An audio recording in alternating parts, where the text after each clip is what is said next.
What's going on, guys? Zestran here, and today I wanted to make like a kind of a rant video, I guess to call it, about what the future is for PlayStation. So I haven't really been liking the direction they have been going in for like the past year or two. Just like some decisions that they seem to make that I don't like, and it seems like some other people don't like it either. It seems like they're not putting focus on some things where they should be. It also kind of seems like the mass success of the PS4 has kind of made them a little cocky again, kind of like when they were going into the PS3 generation where they felt on top of the world, and then it blew up in their face massively. Well, I don't think it's necessarily going to happen the same way now with PS5, especially since with the rise of digital gaming, a lot of people are going to want to stick with the same platform that they previously had so they can keep all their old games and account information, all that stuff.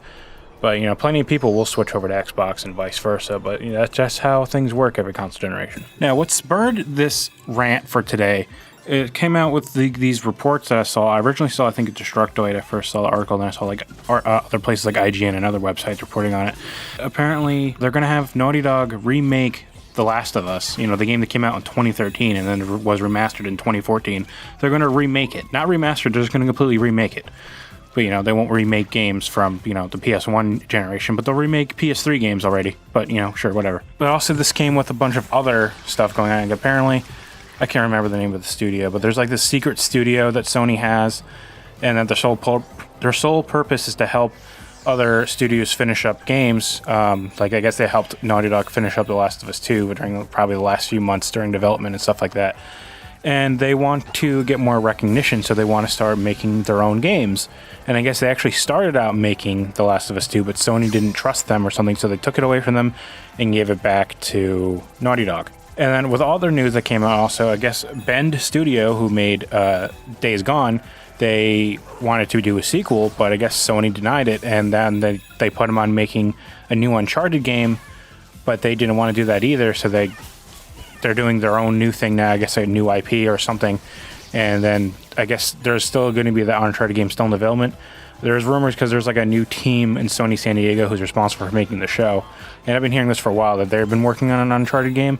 So I don't know what's going on with that. But I just think about this news, is I don't get why, it seems like a lot of big video game developers are like, oh, games are so expensive to make and all this stuff. Is like, yeah, but you keep making like $100 million games when you can make smaller games that won't cost that much on top of the big games too. I think the example I use, I responded to the initial tweet that I saw from Destructoid, where I said, I don't understand this. Games like The Last of Us and Medieval can both exist. Why does it have to be these huge AAA blockbuster games and nothing else? And that's something that's I like both. Plenty of people like both. And yeah, sure, it's not like PlayStation or Sony is not the only company that makes games for the PlayStation, but why can't Sony invest some money into some of these smaller projects as well? Why does it all have to be The Last of Us or God of War or Uncharted? Why can't it be The Last of Us, Medieval, God of War, something smaller, a new smaller IP or something like, Concrete Genie and stuff like that? Why can't we get stuff like that too? Why does it always have to be these huge games? Another thing that came out recently that a lot of people didn't like was the fact that Sony's going to shut down the PS3, PSP, and PS Vita stores. And I guess which makes sense because, in grand scheme of things, who's really going in there and buying some of these games on these platforms? And while there are still some people out there like me who do, it's not enough to sustain the cost, I guess, to keep those storefronts up. But also it's there's so many stuff that's only available on these storefronts, there's going to be gone. There might be, it's like, oh, you can go find the physical version, but it's like, well, some games didn't get physical versions in all regions or at all.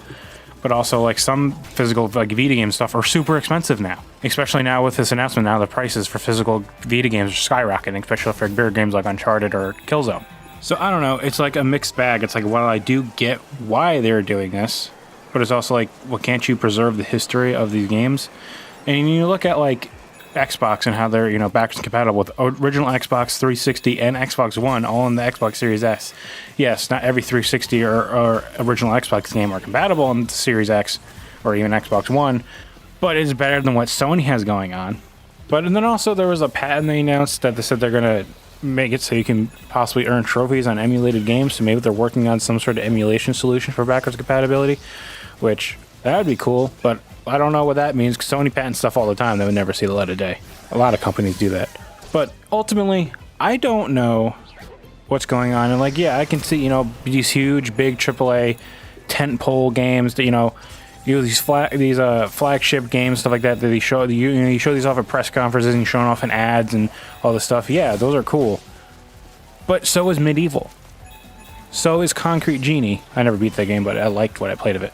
So is all those old, like, arty games that they used to do back in PS3, like Journey or Unfinished Swan and stuff like that. That stuff is cool, too.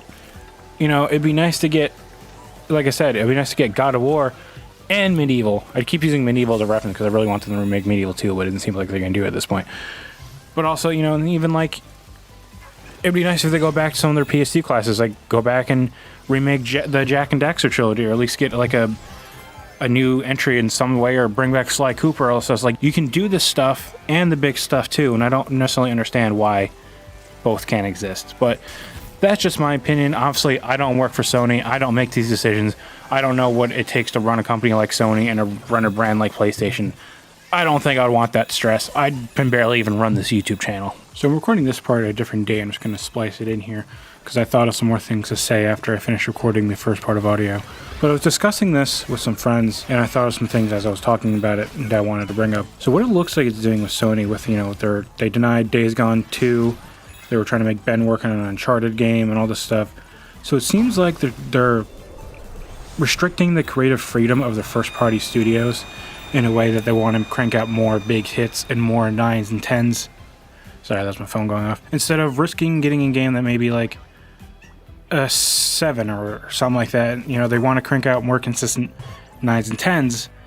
And while I do understand that, and they don't want to take as many risks anymore, it seems like, but taking risks is what got them to the position where they are now, where they crank out all these games, Ghost of Tsushima, God of War, The Last of Us, Uncharted, all this stuff. Like, these all started out as new at some point.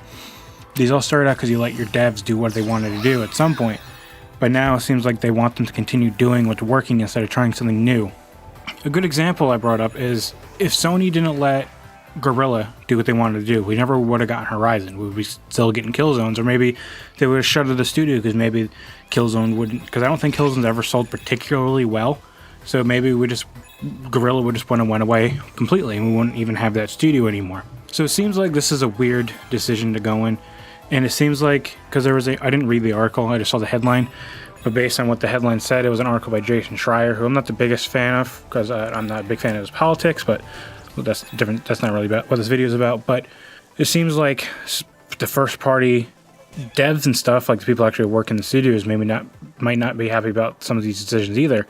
And I think what can end up happening can cost Sony some of the talent that they have, because they have a lot of really good talent in some of these studios that they have, who have made some of these huge games for PlayStation, and they can take that talent experience to a competitor like Xbox, and then Xbox can be coming out with all these great exclusives. Meanwhile, Sony could start to dwindle in what their first party offers. Maybe they won't start offering as good games, or maybe people will start getting bored of what they offer because they keep offering the same thing over and over again. And I've said it before that I think that first party Sony has been getting a little samey, where pretty much every game is an open world RPG light stealth action game, and usually talks about some pretty heavy subjects like war and death and all this kind of shit. And yeah, death and stuff is in the video games. Why can't we have a big first party Sony game that's just a cute and fun game? Like Ratchet and Clank, yeah, there's that, but like even that is getting like more serious as time goes on. But you know, it's still different than some of the other things they offer, to be fair.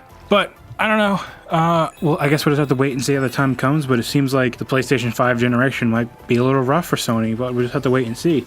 Hopefully they don't make mistakes. Hopefully they let their devs make games they want to make. If that's a sequel to Days Gone, let them do it. And if that game doesn't deliver, then make a move on. But it was one game, and I guess it sold pretty well, but it didn't have the best reviews at first. But that was Sony's own fault for sending out bad review copies, because the actual retail version that people bought on day one worked fine with the right patch.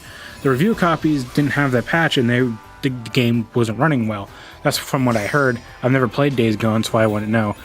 But I don't know. It seems kind of shitty, and we'll just have to see where it goes. So I'm going to go back to what I recorded previously, and yeah, bye. But that's about it. That's all I really had to say. Like I said, this is just kind of like a rant video, kind of like a discussion video. Like, you know, if you have any thoughts on this, bring it up in the comments and all that good stuff and whatnot. But yeah, this is just my opinion on things. Again, I would very much like to see these both types of games to exist because I enjoy these both types of games. Huge, big AAA games and smaller little indie games, not even necessarily indie games, but just smaller budget, like AA or A games as some people call them. But anyway, that's it for this video. Thank you guys for watching. Make sure you like, share, comment, and subscribe, and I'll see you guys next time.